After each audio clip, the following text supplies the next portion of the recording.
Hey guys, welcome back to my kitchen here. Tonight I'm actually going to make a really easy marinade for a chicken chili lime cilantro. I actually forgot to pick up cilantro, so I did have some fresh purple basil actually growing, and so I'm going to use that tonight, which I'm excited about that. So I have got my oven on because I am not going to grill it. Even though I love that, I'm really getting away from the carcinogens of the flame and all of that goodness that everybody loves, but is cancerous. So what I did is I preheated my oven to 475, so I'm going to bake my chicken. And I've primed my little grill here with some avocado oil.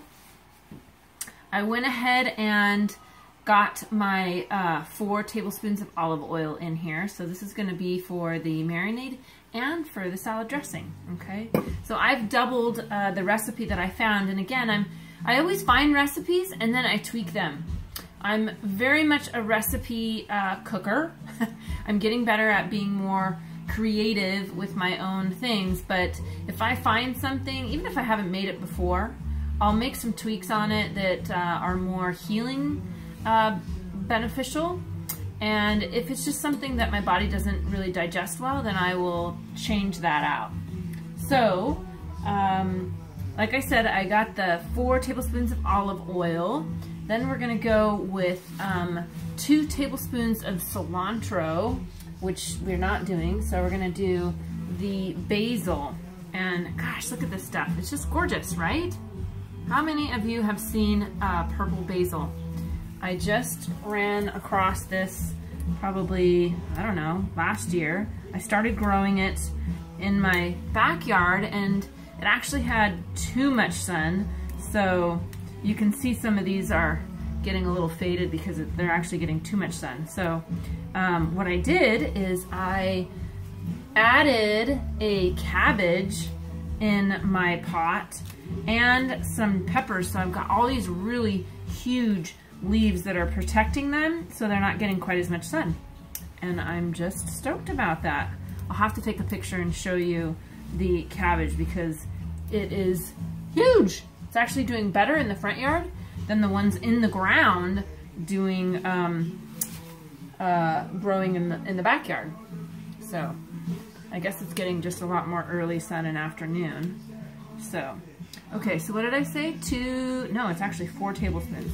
So, yeah, this stuff is great. I'll just throw this in with my eggs too in the morning. Get all these little baby ones in here. So basil is full of monophenols, and they are the smallest phytochemicals that we can be eating. Oh, looks like Eric's coming home. So I didn't tell him I was doing a video, so I'll make sure he doesn't get too carried away.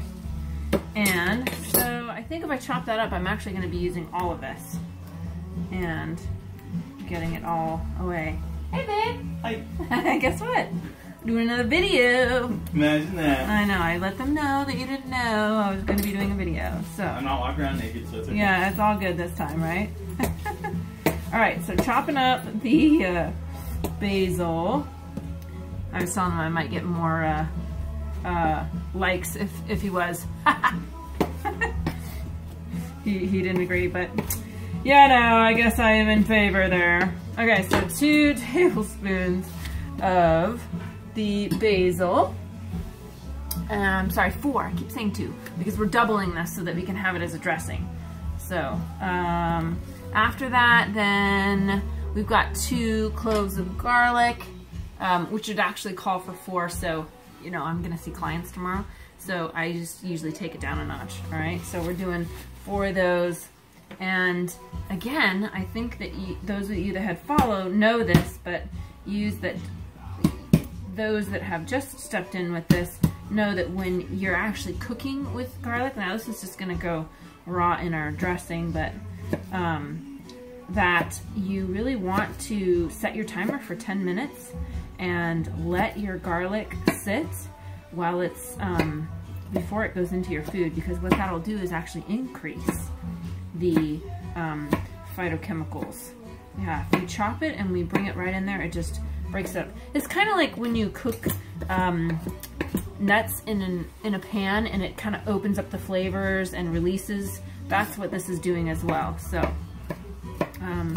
yeah, it means that we're not going to be cooking this. Well, we will in the bag, but it's more of a marinade. I don't have to worry about that so much. But we do want to get a nice good small pieces here.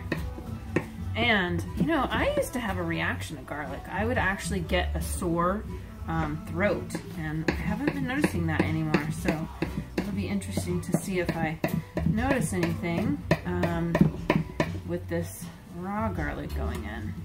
All right, wash my hands. Didn't put that in my eyeballs or anything. Okay, so washing that. So the garlic's done. Then what next? 2 cloves of garlic, 2 teaspoons of salt. So we're gonna actually, I might need to get a little bit bigger bowl. So, let's see. Yeah, because I've got so much of this good stuff. So I'll just throw this in here. Use my garlic to wring the rest of this out. You can't see me, but what I'm doing is I had some extra oil in there, so I'm gonna actually use my garlic or my clove as a little spatula to get it all out and make sure I don't lose any of that oil that was in there. Okay, and now it's all over my hand. All right, so that's all in there. And garlic's going in. Woo! Don't cut myself with a knife, right? Especially on video. Alright, so that's going all in. Okay, what next? Rinse my hands again. Okay. So that's all good. I'm going to do the 2 tablespoons of salt. This is the Himalayan salt, which is great. Minerals in there. Okay, we're just gonna kind of guess at that. All right, and then we want 2 teaspoons of honey. Yeah, look at this stuff. This is a raw honey. This is from Lakewood. Yeah, Lakewood, Washington. All right, so I'm gonna scoop that out.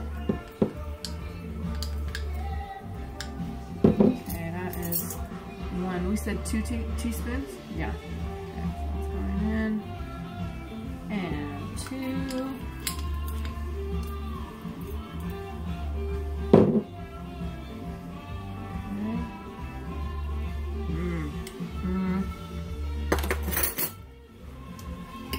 Good stuff. I don't eat enough honey. I just don't do a lot of sweet stuff, you know, in my coffee or anything like that, so. Oh. What was that? All right, so a little like glitch. So 2 tablespoons of honey, 2 teaspoons of red pepper flakes, and we want a ½ cup of lime juice. So that's all going in. Oh, here's the thing too. If you roll your lemons, you'll soften them up a ton more. And then when you actually need to squeeze them out, you are not having to, you know, work your hands as much as I am. But husband always says, oh yeah, you're working on that grip for your massage. Oh yeah, but I do that enough working on bodies. I'm gonna come home and do it with my, continue working on my hand dexterity on there. So 1 more and we're at half. And guess what we do with the lime? Yeah, I know my dentist would hate me for that. Maybe not hate me, but would not encourage that. But this is where all the malic acid is, which actually helps reduce uric acid in the body, which is what gets stuck in our joints. People get gout from that.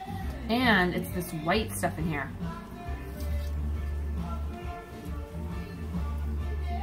You know, all the white pith in there, that's the good stuff, right? All right. Yum. And lime is such a good hand sanitizer, right? Okay, so that's going in.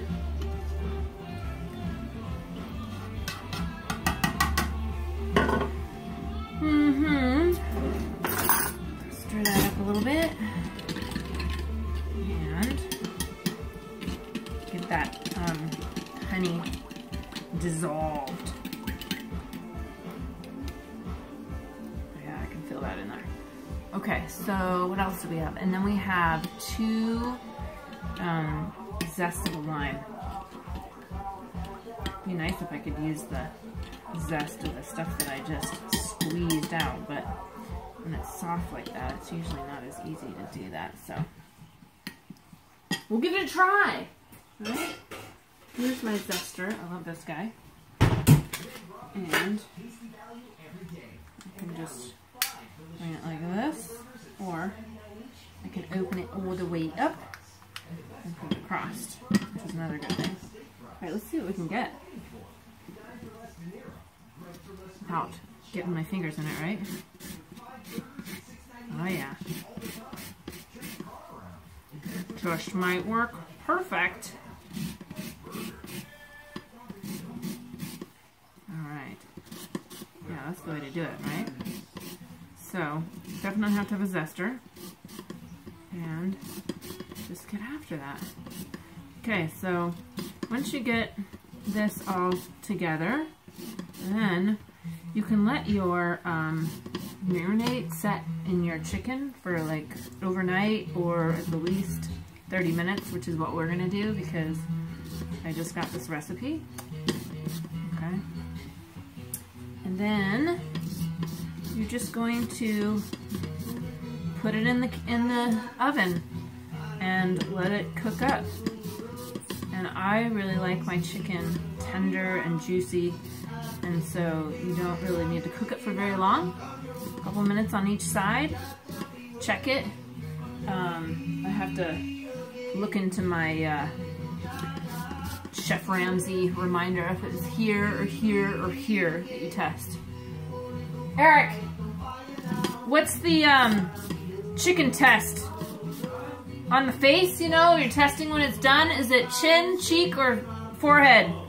Huh? Forehead's well done. Medium and rare. Isn't that funny? Yeah, I love it. So, but yeah, when chicken, you know, you don't want that to get raw at all. But, you know, you can cut it in half. I actually like to test it, you know, like kind of push back when I kind of poke at it, and then that's perfect. But for red meat, that's how you usually go. All right, so let's see how we're doing. Ooh, look at all that. Wow, yeah. Okay, so that's perfect.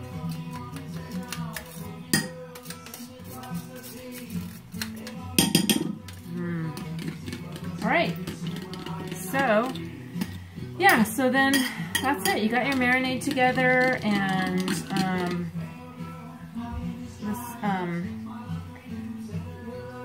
honey, you want to get that nice and stewed up. I got my chicken here, my raw chicken, my organic chicken. So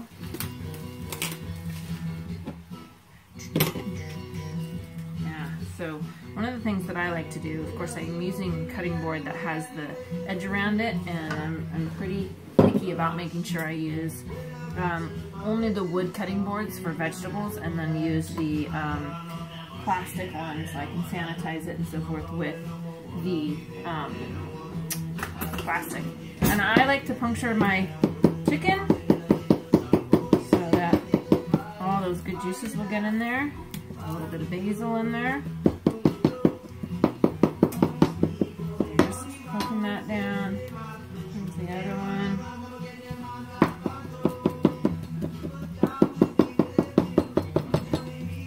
Okay, same thing on the other side. Make sure you don't poke your finger. Alright, and then I have my bag over here. I'm going to throw those in. Those in. And forgot to put in here was the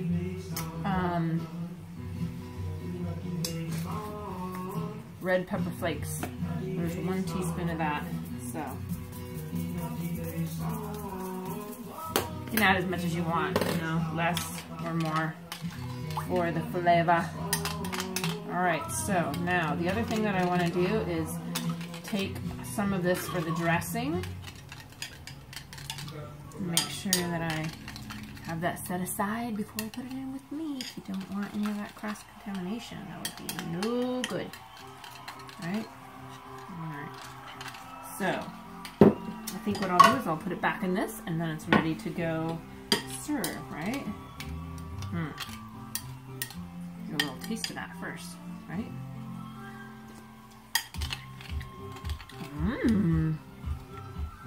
That's nice.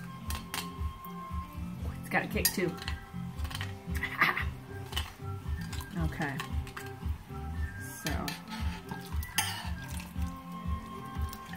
there's our dressing. It's probably about half almost. Oh yeah, it's gonna have some garlic to it. Woo! Okay, so then the rest of this, I'm gonna pour into our chicken.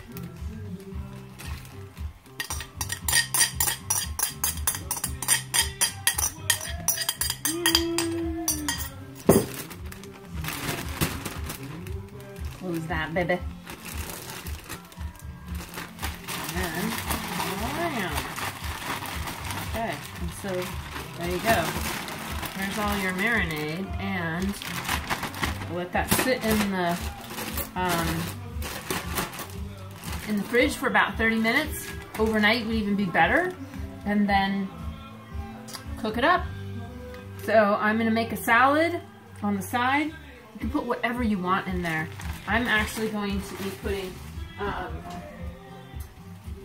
Eric went and got some celery, but I didn't have any, so I wasn't sure if he was going to be home to grab that. So what I decided to do is actually take my asparagus that I had and chop it up so it could be like a celery for us. All right, so yeah, I'm just chopping that kind of tiny, and then it'll be like some nice little crisp texture in our food. You know me and texture. I like a lot of texture in my food. A lot of different types of tastes in there. Okay, so bring you back over here. Oh, I wanted to show you this too. These are the green bags I was talking to you about. Now, you're spending the money for the green bag name, but this is what keeps my greens so fresh. When I go and pick them off the, you know, here locally out of my garden, then I'm just using them the same day. But if I'm not using them all up in one day, then this is the best way to keep them fresh. This is some kale the other day that I had in some water, and it's just like still doing so well. I'm so happy with that. So I'm gonna use that in the salad as well. All right, I'll bring you back over here so you can see me, because the sun is going down and it's lovely, but you can't see what I'm doing. Anyway, so I just wanted to come back at you guys and let you know that dinner can be easy, it can be healthy, it could be fast, and not a ton of prep work. But like I said, if you prep this the day before, then all you really have to do is throw it on the grill and just prep your salad. So hope to see you at the next one, and that you have a healthy evening. All right, talk to you soon. Food as an elixir.